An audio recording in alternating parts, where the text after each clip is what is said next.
You are listening to the Hiking Radio Network, where we talk the walk with shows by hikers, about hikers, for everybody.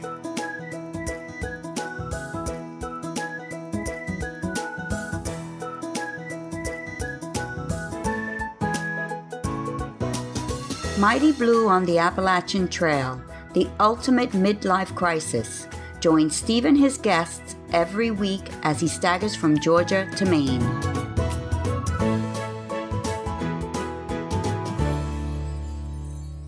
Hi, I'm about a month away from my 80 through hike, and I hear that a polar vortex is hitting somewhere in America. That is something that I, and I'm sure tons of other hikers already out there, could have done without. I'm recording this on Tuesday and flying back to the US on Wednesday to start my preparation in earnest for the hike. Welcome to episode number 129 of Mighty Blue on the Appalachian Trail, the ultimate midlife crisis.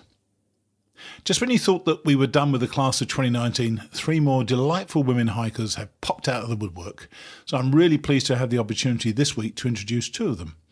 Both are in their fabulous 50s and both are in what I'd call some of the greatest professions, nursing and special needs teaching. Who better to hear for inspiration? Then next week, I'll be bringing on the last of the Mighty Blue class of 2019 and hope that we all have fun following along with them and me as we take on the AT this year. First up, we're going to have Lea Ann Hogan, our nurse. Then, sharing top billing, Lotta Anvret, our teacher from Sweden, will tell us how she's planning to be there at Springer in a few weeks' time. I know that I've mentioned this before, but it is worth repeating that the crop of women I met in 2014 was so strong, so assured and so confident that I gained a whole new appreciation for our sisters that I'd honestly previously missed or misunderstood. I think that we're truly blessed to live in such an age. These two are part of the same sisterhood. I won't be updating you on my pathetic progress this week as, yet again, I haven't made much. That will change when I'm back in the US. You'll have to if I'm to be ready in a few weeks' time. Lastly, in the next couple of weeks, we're going to be putting out the last remaining chapters of The Year We Seize the Day by Elizabeth Best and Colin Bowles. Today, we have 3 chapters for you. There's also a special treat. My Laura was recording when one of her daughter's toys decided to make an unscheduled appearance. Listen out for that. But for now, let's meet a couple of women I'll be sharing the trail with this year. First up, here is Lea Ann Hogan. Right, we've got here a late entrant to the class of 2019. It's Lea Ann Hogan. Hi, Lea Ann, how are you? Hello, Steve. I'm well, thank you. Well, I got an email from Lea Ann some time ago when I was first asking for people who might be members of the class of 2019, and I filed it away. In other words, I lost it, and I only found it again the other day. So I reached out to you again, and it turns out that you are still going for the class of 2019. So first of all, I'm going to ask you the same questions I've asked everybody else. You introduce yourself, your name, your age, where you live, and your start date on the Appalachian Trail if you've already chosen it. Yes, I am Lea Ann Hogan. I'm 58 years old. I'm from Olathe, Kansas, which is near Kansas City. And my start date is February 20th. Oh my gosh, you're going early, aren't you? Yes. I hate the heat. Oh, you hate the heat? Well, you're going to get plenty of it in the summer, I tell you. No doubt about it. Yeah. But that is really early to be going. What settled you on that time frame? Well, I love the cold, and I found out that my 40th year high school reunion is August 23rd. Right. So it allows me about 6 months to get the trek done and return for that. But if I miss it, so be it. I was about to say, what if you're in Baxter State Park on August the 22nd or something like, or 23rd, and you're not going to go home just for the reunion, are you? No. The trail is more important. Darn right, yeah. So is this your first long-distance hike? Yes, it is. Yeah? And how long has it been on your radar then? Why do you want to do this? I first got interested in hiking about 2.5 years ago when I went to Glacier National Park. Uh-huh. I returned there the following year with my daughter, and it just kind of bloomed from there. So why the AT though? I mean, it's a very social. It's a very social hike. There's no doubt about it. And the others have certainly, from what I've seen, the Pacific Crest Trail almost certainly has better views, and probably so does the CDT. Why do you want to do the AT? I wanted to start with something with lower elevation first. Yeah. The gains and loss are not such a big deal, but the higher elevations are not necessarily my cup of tea. Right. Okay. Well, you're going to find there's more. I don't know whether you heard it, but I have this podcast was recording on the morning, Thursday the 24th, I think it is, or the afternoon in my case. And our episode that came out this morning was a guy called Tyler Lau, who's done all 3 of the hikes in 2018. Did a calendar year Triple Crown, which is extraordinary. And he says the AT was the hardest one. Well, that will be good for me if I decide to do the others then. You're right, but I know how you feel about the elevation as well. I can't take it. So, how are you able to take time off work, or do you not work these days? I'm a nurse. I work at a large university hospital, and I am just leaving and know that there will be a job available for me when I come back. All right. And how do they take that? They're excited for me for the adventure. My boss is very understanding, and she hopes that I'll come back to the unit when I'm done. All right. That's really nice, though. It's lovely to have that support as well, isn't it? Yes, it is. Yeah. And are you going, a lot of people seem to be doing this, are you going Nobo, Sobo, or are you going to do a flip-flop? Nobo. Yeah, I suppose it has to be the traditional. Yeah. Did you think about doing it either of the other ways? I thought about a flip-flop to try to avoid some of the heat, but I couldn't picture not finishing at Katahdin. Exactly my feeling. I'm going again for a second time this year, and I feel exactly the same. I've got to tell you, and I love the idea of a flip flop, but really, finish your Katahdin. And I know that moment you get there, you'll know exactly why you went Nobo. Yes. Yeah. So how you've been? You say you've been hiking for a couple of years, or you started thinking about it a couple of years ago. How are you putting together the gear you'll be taking, and have you had advice on this? Gear, I started when I decided to do the thru hike. I started doing research and getting on Facebook groups, getting on gear review pages, watching YouTube videos, and I've been accumulating it over the last year and a half. Have you become a bit like a lot of people seem to become? You kind of go down a rabbit hole, don't you, once you start watching these YouTube videos of gears, and everybody has a different opinion. Have you worked out what works for you already? I have my sleep system down. I know that I have tried it out as low as 19 degrees, so I'm good for the cold. Right. I don't like this extra time, though, because I keep thinking, oh, maybe I need this or maybe I need that, and just adding to what I don't need. Right, yeah. So what have you come up with? Tell us about your gear. What bag have you got? What have you got, a tent? Are you doing a hammock, or are you going to stay in the shelters? I'm going to tent. I will stay in shelters, especially if it's raining, because packing up wet gear is not a favorite. No. But I have a big Agnes Copper Spur HVUL2. That one seems pretty popular, doesn't it, that one? Yes. So I figure you can't beat tried and true. Yep, damn right, yeah. I have a Feathered Friends sleeping bag. I liked because it comes in a shorter version. Feathered Friends? I've never heard of it. Yes, right. It's from Oregon, made out in Oregon. It's quite warm. And what's the degrees? It's a 10-degree bag. Oh, right. Okay, it should be fine then, yeah. Crikey. I think mine's a 20-degree. I had a 30-degree when I went first time, and one night at the Smokers, it was 7 degrees. It was a nightmare. I had all my clothes on, and I still froze. It was just horrible. So the stuff the stuff you're taking, is it... For somebody, have you put this all together since you decided to go, or did you have this from your hike on Glacier? No, Glacier was just simply hiking, not backpacking. So all of this has been put together with the AT in mind. Right, and I suppose when you've been preparing for the hike, the physicality of the hike, well, have you been? Have you done many walk? Have you tested the gear out so far, and also tested your body out as well, to see if you can do this? I have tested the gear out. I was better prepared for this when I decided to do the hike. Over the last year, I am in not as good a shape as I was a year ago.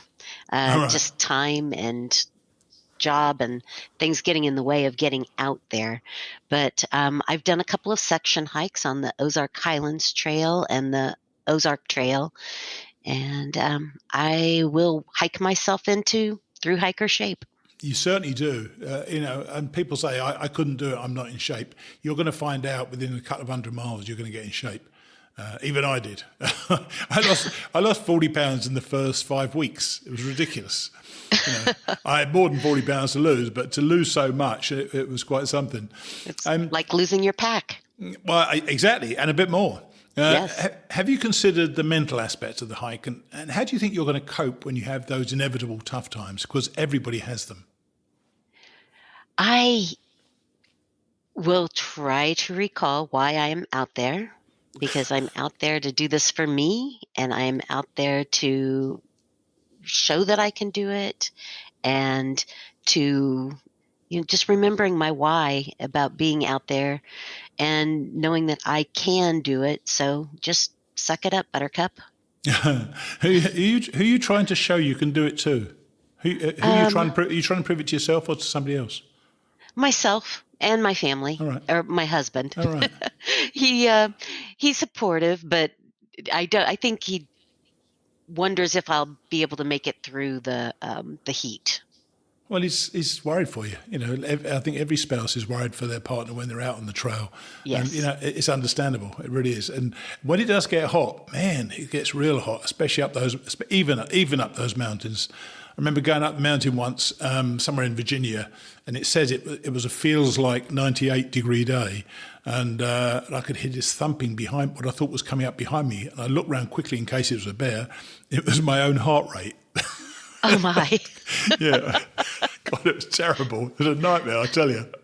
Oh, dear. So, have you planned your money for this trip? Are you thinking of getting off trail much? Are you looking at, say, $1,000 a month, $500 a month, $2,000 a month? I am trying to hit $1,000 a month. I do have a good cushion, though.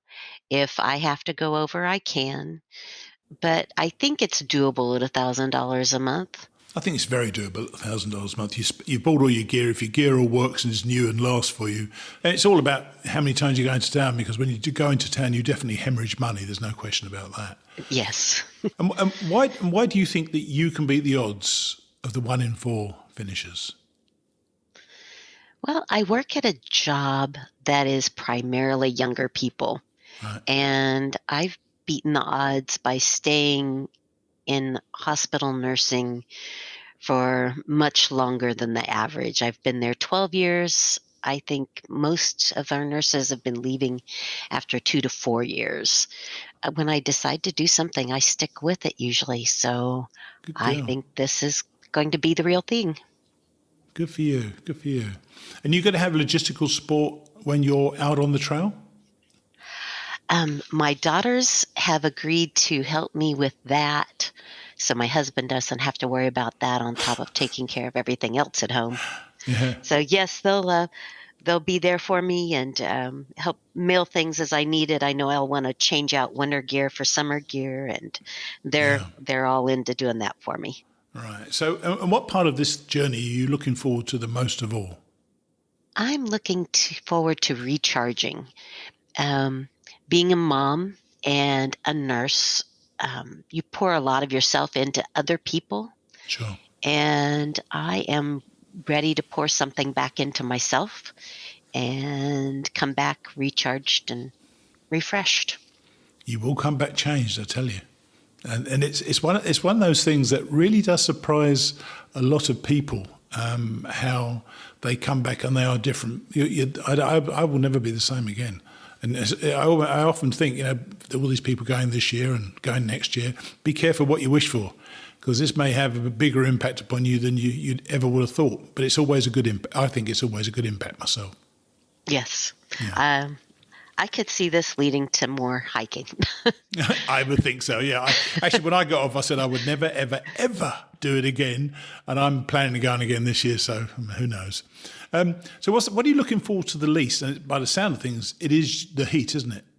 The heat and the bugs. I do get a reaction, pretty severe reaction to bug bites. All right. So my doctor has helped me out with a prescription in case I run into that. But the heat, I will pick up an umbrella when it comes to that if I'm on a stretch where I'm going to need some shade. I know the green tunnel, but there's some stretches, I guess, where you do. So just planning for that. I saw on Dixie's video, she has the umbrella, doesn't she? And she swears by it, doesn't she? So have you got one already? You taking one with you for rain and sun? I am not going to start out with one. I will add that hopefully when I get rid of some winter stuff. So when I reached out to you, which was only a week ago, less than a week ago, I think, and I didn't know whether you were still going because I think we first communicated back in about 6 months ago, I guess. Is there anything that could keep you off the trail, even at this late stage, or apart from an injury, of course? Or are you just sure you're going to go and that's it? The only thing I could think of is the health of my mom. And if something were to happen to her and she needed me, then I would be there for her without a doubt. Of course, yeah. And is it important, and this is something, and I didn't ask this of everybody else, but certainly it's been in my mind recently, because of the possibility of me not being able to do it. Is it important to you to finish it, or is it just important to you to go on the hike and go where it takes you? Or is the completion of the through hike the thing that's driving you on? To me, hiking has always been about getting to the end of the trail. And my family, when we go out hiking, they would all want to turn around before the end of the trail. And I'm like, but there's something else to see. So for me, it's more the journey. As long as there's a trail, I'm going. Right. And I think it's both for me, one and the same. Right. You said you want to restart or recharge rather. And that question was, when I asked you, what are you looking forward to most? You're looking forward to recharging. Is there any places you're looking forward to? Lots of places, and then a bunch of unknown places. I just would like to get on and ask people their favorite blue blazes, places not to miss. McAfee Knob, I want to see that. Yeah. I'm just hoping for views, but I know half of them I will not get. Just the weather on the AT is going to be that nature, but the fog itself and the clouds themselves can be interesting too. They certainly can. In fact, I had a pal of mine out with me because I'm out in Spain right now. He came out with me. He said, "What on earth are you doing it again for? Why are you doing it again?" I said, "I can guarantee you, I will have an entirely different hike to the one I had first time." And you're absolutely right. You've got that thing about taking those views when you have them. Take them, because they may not be there tomorrow. They may not be there in 10 minutes' time. So the changing nature of the weather on the AT changes the view the whole time. So everybody has an entirely different experience. Yes, and I'm ready for it. I'm sure you are. Now, one last question is, will you come back on the show and tell us how it went, whether you finish or not? Certainly. Okay, good. That's a promise then. My pleasure. Yes, definitely. Okay. Well, lovely to talk to you. And hopefully I'll see you out on the trail. I'm currently planning to start either the last week in February or the first week in March, although I'm not the fastest hiker, so I may not catch you up. But what I'd like to do is perhaps call you up when we're on the trail, if you're ahead of me, and see how it's going for you. And then we can put that on the show as well. All right? That'll work, but I bet you'll catch me up. I'm going to start slow. Okay. All right then. All right. Well, thanks for doing this, and hopefully I'll see you out there. Thank you. I hope to see you too. Cheers then. Cheers then. Bye, Happy Steve. trails. Bye. Wasn't she a calm presence? She's prepared, she's determined, and she's going to do it. I hope I get the chance to meet up with Lea Ann on the trail. Now let's head to Sweden, where Lotta Anvret is also getting ready to head to Springer, though she's a little unsure about how long she's going to be able to stay in the States. More on that after we hear from Lotta.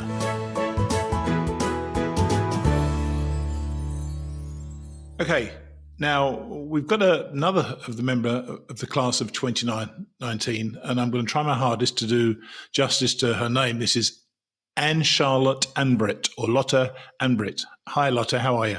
Hi, thank you. I'm fine, thank you. And a little bit nervous. Are you? What are you nervous for? I'm not used to speak English like this, but I hope I will do fine. Okay, well, that's good, because I'm not used to speaking Swedish at all, so it should work out fine. Absolutely. Now, you're going to get the same questions as everybody else does on this, but you're going to get a few extra questions. Yeah. And the reason you are, because being Swedish, there are a number of different things that you had to consider when you were thinking of hiking the Appalachian Trail. And we'll go into that at the end of the main, as it were, the main questions I ask everybody, and then we'll go through the various hoops you've had to jump through to get this trip. Okay. Yeah, absolutely. Right. Well, now I've slaughtered your name. You can try it yourself. So you've got to introduce yourself if you could, your age, where you live, and your start date on the Appalachian Trail if you've already chosen it. Yes, I have. That's one of the reasons I had the special things with going overseas, go to a Appalachian Trail, is that the visa. But I tell you that later. My name is Lotta. I'm mostly called Lotta, and I'm 50 years old. I live in Stockholm, in Sweden, and I work as a teacher for special needs, dyslexia and read and writing disabilities mostly. Sure. Yeah. Sure. What did you ask more? The other one was pronouncing your own name, but you've already done Anne Charlotte, so that's good. Yeah. Yes, okay, yeah. No, your start date on the Appalachian Trail. My start day will be, well, I arrived to Atlanta 23rd of March. Okay. So I will sleep on close to the airport from Saturday to Sunday, and then I will get my food and the last thing, the gas for the kitchen and things like that. And hopefully I will get straight to Amicalola. Yeah. How are you going to get there, by the way? I haven't decided yet. I had some contacts from the Facebook page for women that I know some of the women that can drive up to Amicalola. Or I also found out that the REI store north of Atlanta also could provide a shuttle. Oh, right. I didn't know that. Okay. Good to know. Good to know. So let's go on to the various questions I was going to ask you. Is this your first ever long distance hike? Yes, absolutely. It's my first staying for so long time outside. Yes, I've been out for a week, but in the Swedish mountains, but not so long. I seem to remember in one of our emails, you said that you hiked the Camino with your daughter. Is that correct? Yeah, actually, yeah. And I didn't think that as a long trail hike. No, it is. It is a long way. I did it in October, and it's a long, darn way. Felt a long way to be anyway. Yeah. So what was that like for you? Actually, we didn't the whole part because she was only 16 and she hadn't trained so much. But so we did a half distance, 400 kilometers. But we did it in the same amount of time, like 4.5, 5 weeks. Right. We did parts of it. We started in Pamplona and we went some 10 days with my mother's sister, my aunt, and then she left us and got back to Sweden, and then we continued to Burgos, and then we took. Did you miss out the Meseta? No, actually, we did the longest part. I think it was 20 kilometers one day. It was so hot, and that was the only part I really had thought to miss. Yeah. My plan was not to do that, but I really didn't want to do some part or anything from that. But we did the longest part for one day, and that was a really tough day for my daughter. Really. Yeah, I'm sure. Did she get a lot out of the hike though? Did she enjoy it? Yeah, she said she was glad that she didn't know in the beginning how hard it would be, but she's really proud of had made it those 400 kilometers afterwards. But so now actually she will come to the trail days and join me for a month. Oh wow! She's going to be on the trail with you as well. That's awesome. Yes. That's really nice. I've got to tell you, you need to tell her this, and she's probably going to hear this anyway, I guess. But this is a whole lot tougher than the Camino. Just so you know, just so she knows as well. Yes. So, yeah, I know. So, but now she's 21. So we did this 5 years ago. So she's older and much more adult thinking, capable as well. So how long has the AT been on your radar then? How long have you wanted to do this? Did the Camino spark the interest, or have you always wanted to do the Appalachian Trail? Well, it's like a 3-step rocket, actually. I got to know the Camino because I wanted to do something not like the Swedish mountains where I have to prepare for winter clothes in the middle of the summer. So then I found out the Camino, and that's nice. Just summer clothes, easy backpacking, and yeah. And then when I was watching YouTube bloggers and reading about the Camino, I met bloggers or vloggers on the YouTube who made blogs on about the AT and PCT. Sure. And that made me interesting because I have never been in America before. I haven't been there. So this is a kind of adventure, not just go over and have this long hiking. It's a way for me to get to know the country as well. So it's lots of culture, not only the AT culture, it's meeting people, not just in New York City for a weekend. This is really great way to know the country. You really will find it, and that was much about the attraction for me as well. So I think you're really going to enjoy that part of it. Okay, now the next question: how are you actually able to take such a long time off work? I presume you're trying to do the whole hike, aren't you? Yes, my goal is to do the through hike. Absolutely. Right. I'm a teacher, and when I discovered the hike, the AT, and I realized that this will take me a half year. I realized, well, what will I do if my headmaster won't allow me to take this time for free? Right. I realized, okay, I have to quit. It was no question. I have to quit. Okay, I have to quit, I have to maybe get a new job afterwards. And then I realized, okay, I have to really study the special needs to become a degree. I have to have the degree. So I have actually been studying for 3 years to know exactly that that I can't say, sorry, but I have to do this. So if you don't want to let me have this free time, I have to go. I have to quit. And then I knew that, well, I can apply for a new job afterwards because this is... It's a specialized field you're in. You're in a specialized field, aren't you? Yeah. So the teachers are attractive on this time now. Yeah, sure. Yeah. So it has been for a very long time, and I actually changed school last year.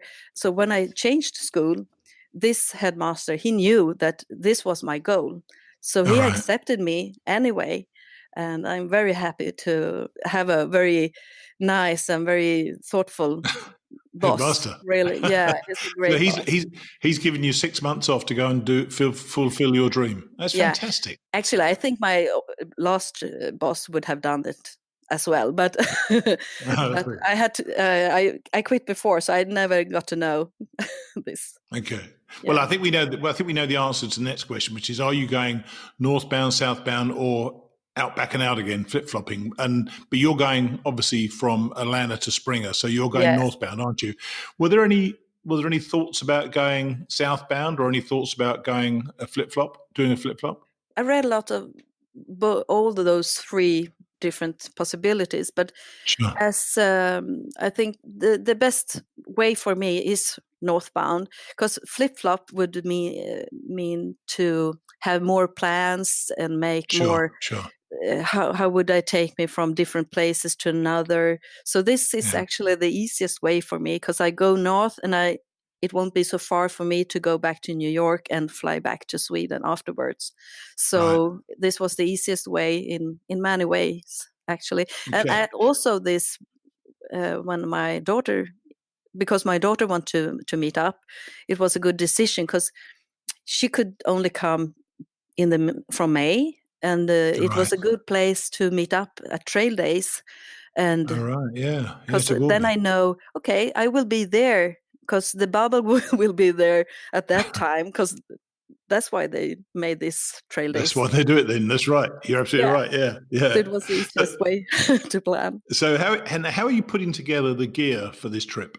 When I think it was like 4 or 5, because I have been thinking about this for 5-6 years, and I think it was like 5 years ago when I was taking care of my students when they have national tests, and when I was washing them, I had those YouTubers on my computer, and I was looking at a vlog, and it was a man who had this pre or post gear talk, and I realized, Right.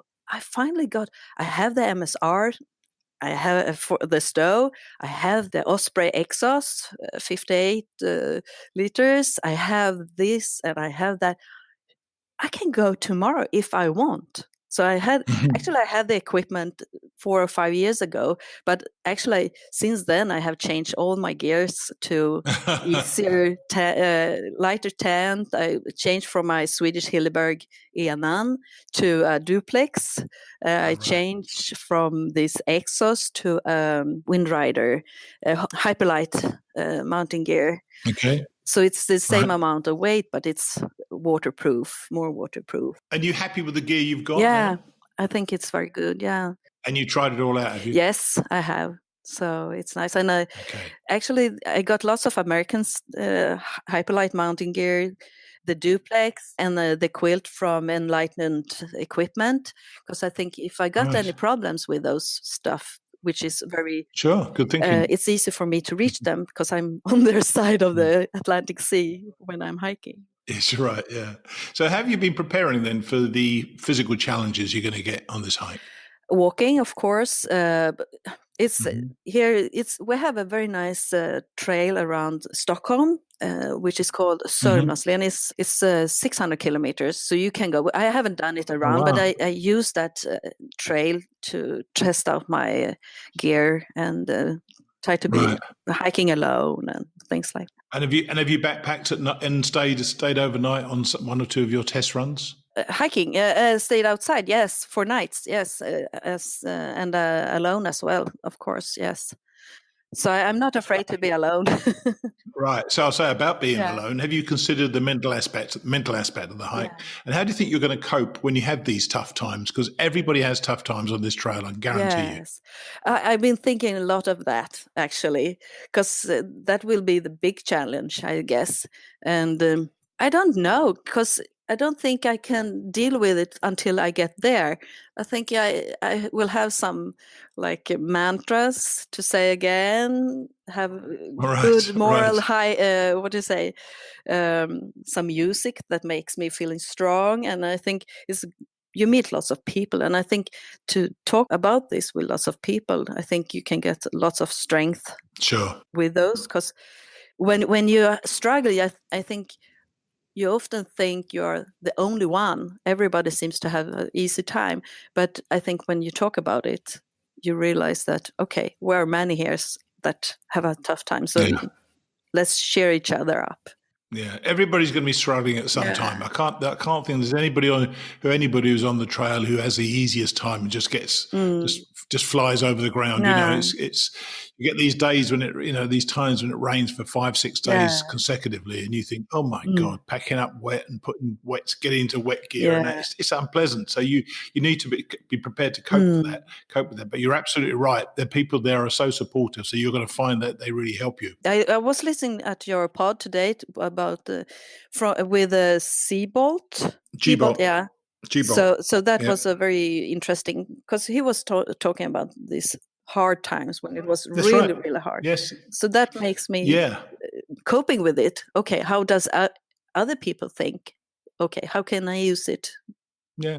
It's something you've wanted to do for a long time. Yes. So, I think when you've invested a lot of your time and invested a lot of your money as well, and, possibly you even considered changing jobs, that you've committed to this, and because you've committed to it, you will get over a lot of those tough times. But there are, you are going to find it.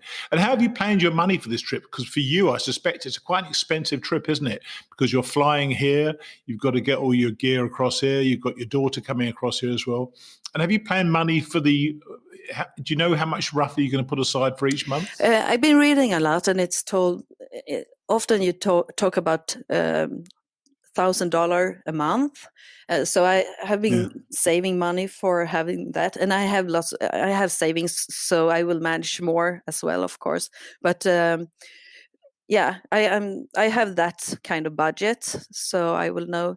But I'm not alone, so I have a backup at home as well. So I don't have so All right, I so don't have so many expensive things to pay back home because my husband takes care of the home when I'm away. And he's a great supporter as well. I'm very fortunate to have a husband who thinks that I should do it. So I'm very fortunate. he didn't want to come. He didn't want to come with you. Yes, I think he would, but not for this long. But he knows that this is a important time for me to do this thing by my own as well. It's so he said, "Well, I think you should do it. I stay at home, and you do this by yourself." So Very cool. yeah, Very yeah. cool. Now, what do you think there is in your makeup that makes you think that you can beat the odds of the 1 in 4 people who finish this hike? Well, do you say humble that I know I could be one of those 25%, or I could be one of those 75%, but so I don't know. But Yes. I think that if I go slowly in the beginning and I take it easy, and one of the things which was very funny last May 2017, I met a woman, Christina Thürmer. She's one of the at least Europe most longest hiker. She has walked longest as a female in Europe. So she's a triple crowner, and now she's in Chile, in South America, doing this Grand Trail that is new. All right. Is that the Patagonia I one? think so, yes, along Chile. Yeah. And she said when I met her, well, women in our age have the best possibilities to do the hike because we don't have to rush and keep up with a special group. We're better to listen to our bodies and follow our mind. So that was a very interesting thing that she told me. So, okay, you don't have to rely as much on others because you're stable in your mind, and you're secure that, okay, if I don't walk with those people for any longer, I will meet other people and I can manage by myself. It's fine. Sure. And then Yeah. June 17, I also was looking on the YouTube when Early Riser went up to Katahdin. Yeah. And I saw he was alone, and I thought, well, when I'm doing that, I have to have other people close to remember this last day. And it was so very special feeling, because then I realized what my thought actually was. I didn't think if I do it, I was thinking when I do it. So then I'm on it. I'm really on it. I've been thinking that myself recently. I've been thinking when, not if, as well. So that's a nice thing to think as well. And when you are out there, you say you've got support from your husband at home, but really, how are you going to resupply on the trail? Have you got anybody to help you send things here? Or are you just going to buy stuff when you're out, when you get off the town? Last one, Get off into town. Because I don't know right now how long or where I will stay. And it would be difficult for me to have people sending things from here. And it would take me so much time when I come to Atlanta to think or provide my own boxes to send forward. So I'm going for supplying on the way. Yes, I think that's just as easy, to be honest with you. I think that is the easiest. But one of the friends I get to know on the Camino, she's from Syracuse in New York State, and she made me for just recently now Christmas time, and she said, if you need anything, if you want me to help you, just call me, just write to me. I will be there. So, it's great. Cool. Yeah, it's super. Cool. What part are you looking forward to the most on this trip? Have you thought of any landmarks you want? Have you thought of the people, or have you thought of the physicality? What are you really looking forward to out there? Yeah, lots of things, all those that you mentioned. But the things I keep having as a part goals is getting to, of course, take me to the trail days, and then I know that I will go through Smoky Mountains, and I think that is a very special place. It is. And then trail days will be fun, because then I know my daughter will come, so it will be a good moral keeper to to go there, because I know I have some. Yeah, she will come. So by turning up in trail days, then that means if you've got there, you will be seeing your daughter. Yeah. So I'm sure you're looking forward to that a Yes. lot. So I presume with the next question is what you're not looking forward to is when your daughter goes back. Maybe, or we will be very happy because we are so tired of each other. No, I'm just joking. No, yeah, I guess so. She will go home from Washington, so I guess we will have some day in Washington to be tourists there. So, Sure. but I'm happy that we will pass through those ponies, Grayson Highlands. Oh yes, beautiful. And I think there. we will pass McAfee Knob there before Washington as Yes. well. So I think this is a very good decision that she comes to the trail days because we will have a very nice part together. Yeah, you'll have a blast. How long is she going to be out here for? A month, from middle of May to All right. middle of June, just before this Swedish midsummer celebration, the week before. Nice. Now, if there was one thing that could actually keep you off the trail, then what might that be? Is there anything you think that could get in your way? Injuries, of course, but yeah. if something bad would happen in my family, of course, that would bring me back. But otherwise, I would keep as long as I can, of course. Yeah. Other than that, of course, you're totally committed, which I think everybody is at the moment. Yeah. And what are you hoping? You must have thought about how you're going to feel when you finish, and what are you hoping to gain from this experience? Well, I think that one of the things is that I really kept going, even if it was very tough. That I could complete it. The strength, the mental strength to do it, because I think it's more hard in the brain than the body. Actually, when I was listening to your pod that you had today with I realized that I have no idea what I will get from the trail until I finish it, I guess, because it can be so many different things that change your mind. You never know what you will meet that will I can have a very easy walk. No, I won't have an easy walk, but no, you can't. but I don't know which kind of struggle I will meet, because everybody does their own kind of hike. Yeah, absolutely. Hike your own hike. Hike your own hike. Yes, absolutely. So, a lot of people still do expect to get something from this hike, and it's that thing that the reason you've gone is to have an adventure, or you've gone to have these various different things.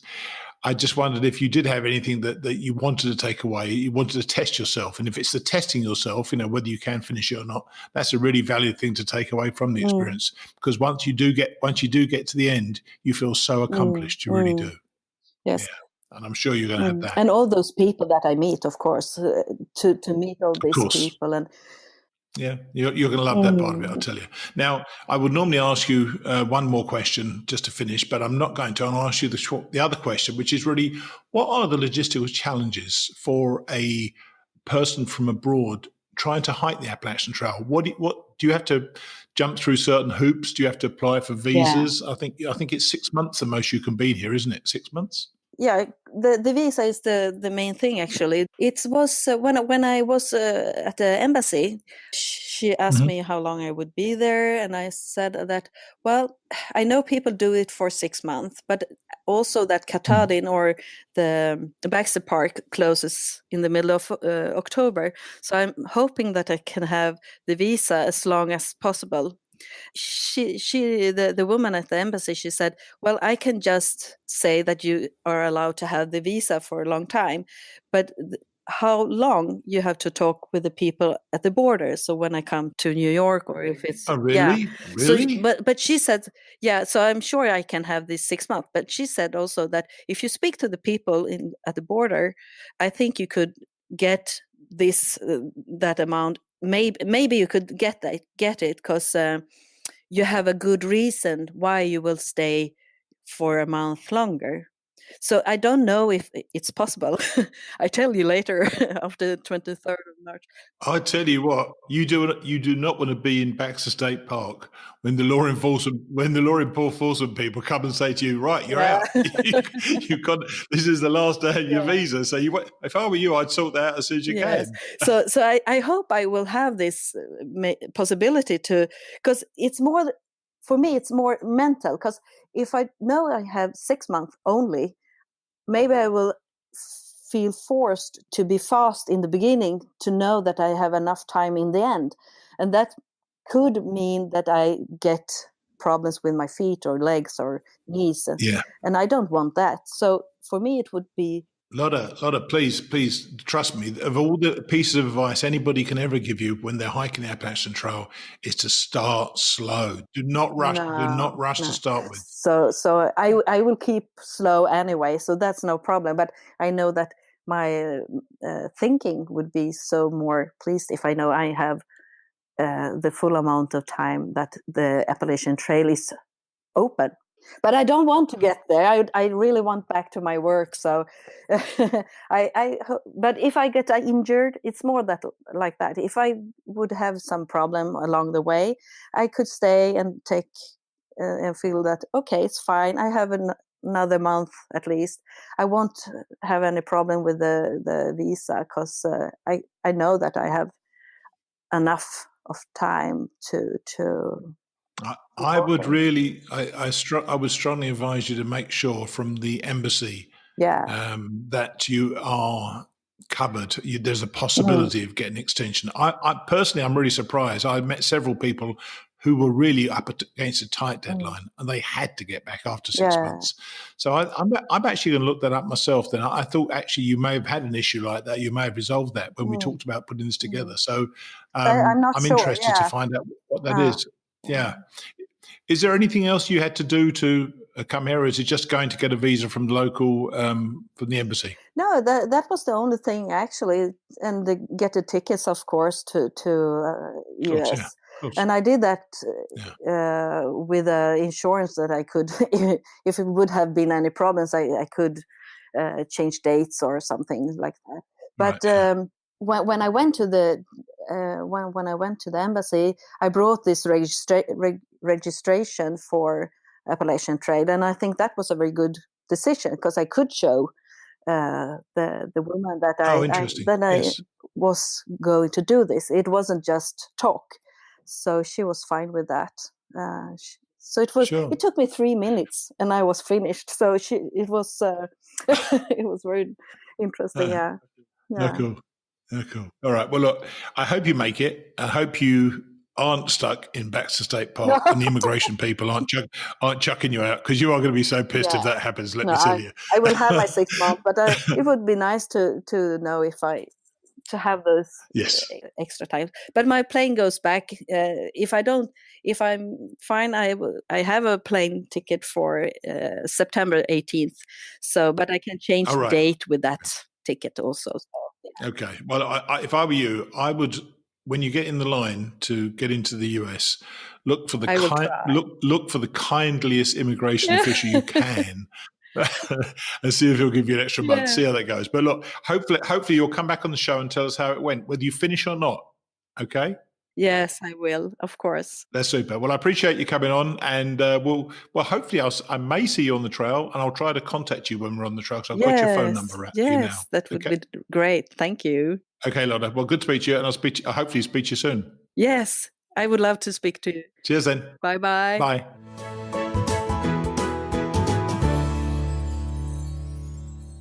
I know I said I'd check it out on the internet whether or not Lotta will be able to get more than 6 months on a visa, because I was sure that Homeland Security were pretty darn definitive about a 6 month limit. But of course, something happened a few days after our conversation that provided me with an answer. How about that? Lotta's starting to get her first taste of trail magic, and she hasn't even set foot on the trail yet. I was doing a pre-recording call with an upcoming guest from Ireland, and he told me that he asked the immigration official for a couple of more days, and the bloke extended it to 6 months and I think it was 5 days.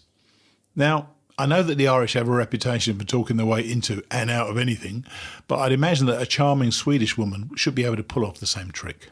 So go for it, Lotta. Ask for an extension and see what happens.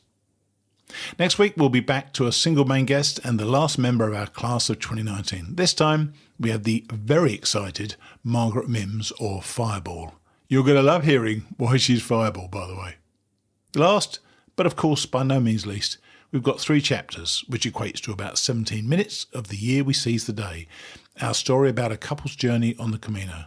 Pay attention and you're going to hear a hilarious outtake that I added back in. You're welcome. I'll see you next week.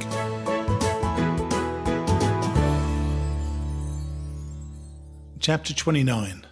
Day 28. Alto de Pollo to Trecastella. Ellie. Holy Camino, Rainman! No matter the distance, short, long, or in between, and if we find a bed, we've found our home. At 7 the next morning, the beautiful Maria drives us back in her Land Cruiser to where she picked us up the night before, and not a step further. How's your tummy? Bit better. Shuffle, shuffle. How's your foot? Not sure yet. We'll see. Shuffle, shuffle. I spend most of the day listening to music to try to block out the noise of the Camino cartel. Within an hour, we are part of a convoy. I try to stay positive by focusing on the scenery. It is awe-inspiring and, at times, completely humbling. I've never been the outdoorsy type and could never quite understand it before. But nature is like a drug. The more time you spend with it, the more alluring it becomes, and the harder it is to be away from it. I wonder if it will last back in the real world. However, despite the beauty of the views, it's impossible not to notice the hordes of people. It feels like there are new pilgrims arriving on the trail every hour. Either that or they're multiplying like amoebas. We try speeding up the breakaway, but the crowd is evenly spread both ahead and behind. You only need to walk the last 100 kilometres of the Camino to receive a Compostela, and in a holy year, a Compostela is your one-way ticket to heaven. Even so, instead of walking, some are bus hopping from town to town, collecting stamps from bars and albergs for evidence. Is this what Led Zeppelin meant about buying a stairway to heaven? Everybody is racing to have their sins forgiven, and they don't care how many they have to commit in the process. There is nothing we can do to make the situation any more bearable, so Colin and I decide to stop at a roadside bar. Colin skipped dinner last night, but this morning he has found his appetite again. We sit at an outside table and watch the procession pass like kids watching a parade. Oh, look at that one with the fluoro pink Nikes and portable beatbox.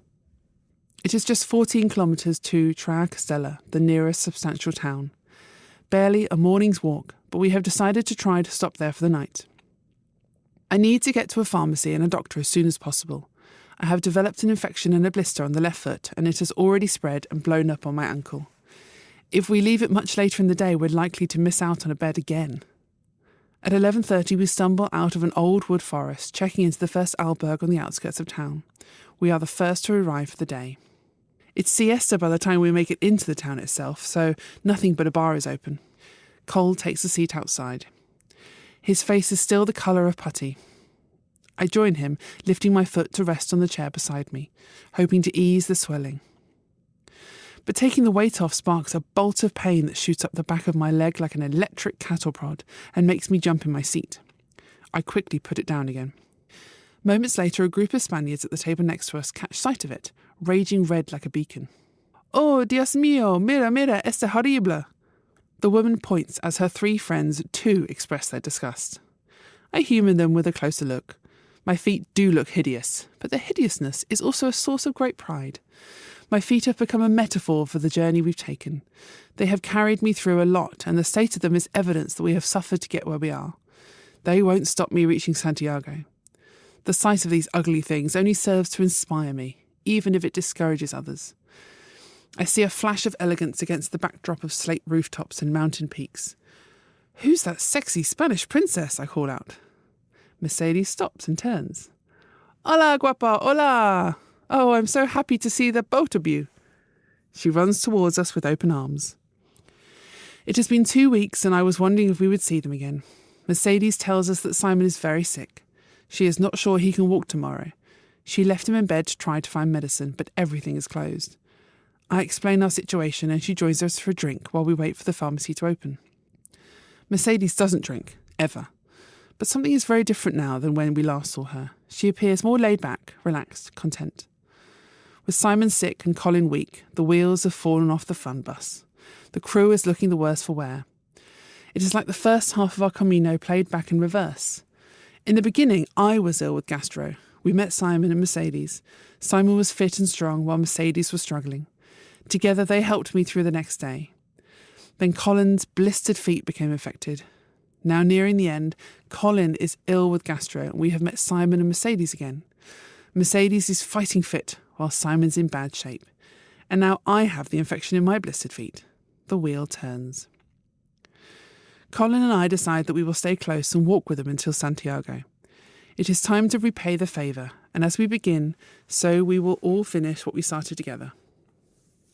That afternoon I head to the infirmary alone. Sure enough, my blisters are infected, and the infection has spread. The doctor also notes the clump of swelling on the side of my right foot, and I use the only Spanish I have to explain that it is the least of my concerns. No pasa nada. He orders 2 days' rest to wait for the antibiotics to take effect. For the first time, I am genuinely concerned, as is Cole. He knows the consequences all too well. This time last year, he spent 10 days on an IV drip in a Thai hospital with an infection that turns systemic. I thank him for telling me this now, but neither of us has any intentions of taking days off so close to Santiago. From now on, we will plan our stops around medical facilities. The injury is bearable, but the infection is visibly spreading fast and will continue to do so until we stop moving. Colin and I agree that if the rash of swelling passes my knee, heading north to Kidney Town, we will stop. The race is on to Santiago. Chapter 30. Day 29. Triacastella to Sarria. Ellie, rise on. Next morning we pack up and set out. All 4 of us are back on the trail again, leaving Triacastella on the cool morning dawn among thick misted mountains. It's a stunning way to start the day. The end feels near. This is the Camino in all of its unpredictable splendour, but surely nothing can stop us now. Meters apart and in single file, we wind along canopied paths surrounded by ferns and freshwater streams. It reminds me of the Pyrenean foothills we walked through during the first days, leaving Roncesvalles. Only this time we're fit enough to appreciate the views, experienced enough to know what we're doing, and are actually comfortable in our surroundings. Among the newcomers, we have all the advantages I once admired. In a clearing with cattle grazing the pasture, I watch the sunrise over the bell tower ruins of an ancient church, knowing it will be one of the last. Rain begins to dance across the surface of my skin. It is almost apt amidst the lush scenery. At the next tiny roadside township, we call into a cantina. It reminds me of the roadhouses from Hollywood films set in the Midwest. Lino floors, odd-coloured bar stools, laminated bench tops and booths. There are 40 pilgrims crammed inside, rifling through their packs for waterproof ponchos and raincoats. They look more concerned than we do, but they are mostly Spaniards, so they know the reputation of the region. The potty of Spain. Mercedes reminds us that we're in Galicia now, and once the rain starts, it doesn't stop for days. I'm really sorry, but it's me again. I thought you'd like to hear what actually happened next when I got this recording from Laura. I'm going to have to get rid of that door. I don't know if the audio picked it up. 1 second, let me open the door and breathe some oxygen. Oh my God. That just cracked me up. Anyway, sorry about that. Here we go again. We do our best to cover up. Colin has a huge hole in the front of his poncho, and I sent mine home a week ago to try to lessen the weight. I remove my damp, muddy socks and we move out amidst a pack of shivering pilgrims. It's like walking to the famous MCG to watch the weekend sell-out footy match on one of Melbourne's notoriously wet and windy winter days. Only the loyal fans truly committed to their cause would dare venture out. It's a melancholy kind of day, and I'm in a contemplative mood. I walk with memories of weeks and days gone by, people, places, familiar faces, other sunrises, sunsets, and burnt horizons, conversations and unspoken moments Colin and I have either shared or experienced alone. I wonder what they will one day come to mean. I no longer believe this journey will end in Santiago or Finisterre. I'm not sure it will really ever end at all. Santiago, the city, has lost relevance. The fact that I now feel comfortable and we have earned our place here is reward enough. I get the feeling it will be some time after I return that the magic of these experiences will be realised. I look back at the others, everyone lost in their own thoughts. It's pouring rain, we're sludging along a muddy path lined with log fences. It's the same path locals use to transport cattle to pasture and market each day. I remind myself it is August. I will return from Spain to the start of an Australian spring. Sunny days, backyard barbecues and hot summer nights spent with friends in St Kilda Beach. The rain has washed away the dressings on my feet. I look down and watch the stew of mud and dung ooze through the open wounds of blistered toes. The Spaniards are right. I must be crazy. But I'm in good company. Chapter 31. Day 30. Sarria to Gonzar. Colin. A bocadillo and a dead dog. Apparently I've been snoring again. A combination of all the red wine I drink with dinner and a sinus problem that I refuse to have fixed because I'm scared of ENT surgeons. Ellie tells me that during the night the other pilgrims have been sighing, grumbling, shaking the bed, calling the police, that sort of crap, when she finally woke me and shouted, "Colin, you're snoring!" People clapped and cheered. Well, I didn't hear a damn thing. I expect she's making it all up. The Spaniards wake at 3 o'clock, stretched as if they are warming up for the Olympics, then race on to the next albergue so that they will have a bed. This is what the Camino has become. Petzl headlamps and alarm clocks that go off at 3 a.m. and sound like an electric rooster on speed. We leave in the dark and follow a steep stone path through crowding chestnuts. There are splashes of cow shit everywhere, and every 100 metres we have to jump out of the way of bovines driven from one field to another by Spanish farmers with 3-day stubble. Ellie has overcome her blisters, swollen knee and foot injury, and she is facing a final challenge. Her Achilles tendon is so sore she can barely walk. The infection has got hold of it just as it got to mine in Belorado. She should stop for her health and for her sanity, but we're so close. I think maybe it's crossed her mind that if she stops now, she might never get going again. She's limping and shuffling and she doesn't want to get her feet wet, so she has wrapped them in colourful plastic bags. What a sight! But she won't quit. We joke about it. If the tendon snaps, it won't hurt anymore, I tell her. It will just fire up behind your kneecap and we'll strap your bad leg to the good one. You can hop the last 2 days. We come out of the woods and lose the little yellow arrows in the dark. So we navigate via the litter of plastic bottles by the side of the trail. We must be on the sender again. It works for a while, but then the 4 of us get lost anyway and end up on a freeway flyover looking for yellow arrows on passing juggernaut trucks. We retrace our footsteps and go back into the woods.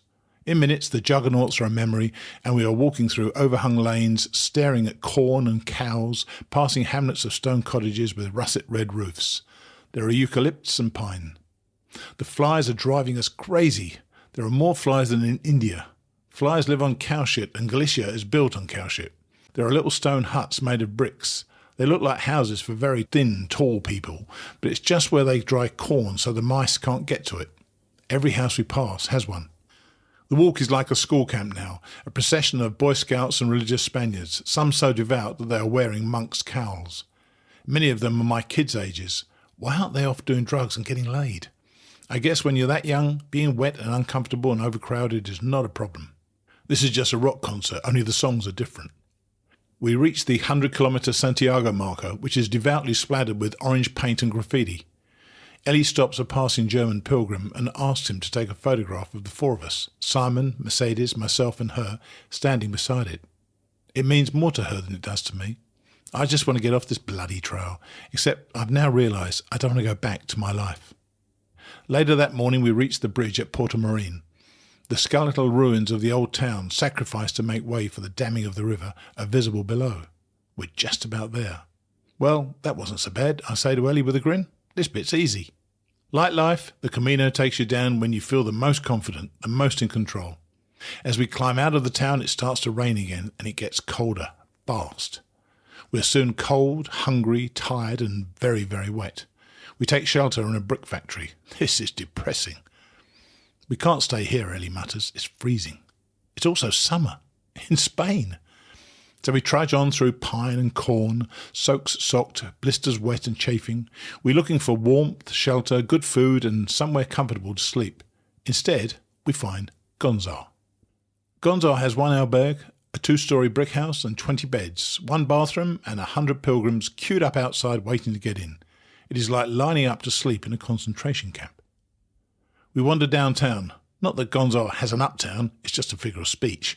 And find a guest house with a private bathroom for €25 and almost force the banknotes into the woman's trembling hand. A wise decision. 2 hours later, the guest house is packed packed, and by late afternoon there are pilgrims offering our benefactor €10 to sleep in the dog basket in the kitchen. By nightfall the dog is paying her to sleep under her car. There is one bar, and the pilgrims who have been put on the waiting list to sleep on the floor in the albergue are living there. The menu consists of beer and bocadillos, so we order a beer and a bocadillo. The barman is totally uninterested. Why should he be pleasant? He doesn't have to be nice to anyone. If you don't eat at his place, you don't eat.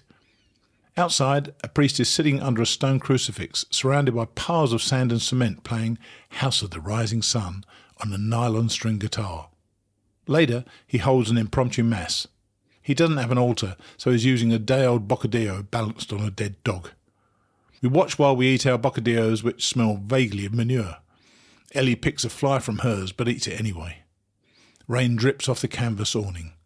A dog raises its leg to pee against a 5-gallon drum full of beer bottles. People actually live here. Ellie, 10 things I've learned so far.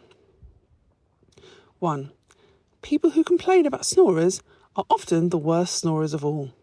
2. It's not always good to rope others into your idealistic misadventures. 3. Stainless steel vats used to produce Coca-Cola are exchanged every 3 years due to corrosion. Based on this theory, if you happen to contract a stomach bug or virus while travelling abroad, drinking copious amounts of the premium-grade, artificially coloured and preserved, caffeine-infused sweetened soft drink is guaranteed to kill all living organisms, including the bad ones, promptly returning you to a robust state of health and vitality. 4. Never shower in the mornings before setting out to cover long distances. Hot water softens the skin on your feet, guaranteeing fresh blisters by the end of the day. 5. Taking aspirin daily thins the blood, thereby reducing the risk of swelling while relieving pain without the effects of drowsiness. 6. Using sunscreen as moisturiser helps to rehydrate aching muscles. 7.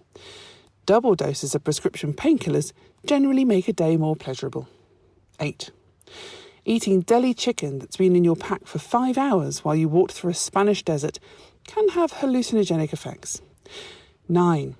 Hay bales are not always churches. 10.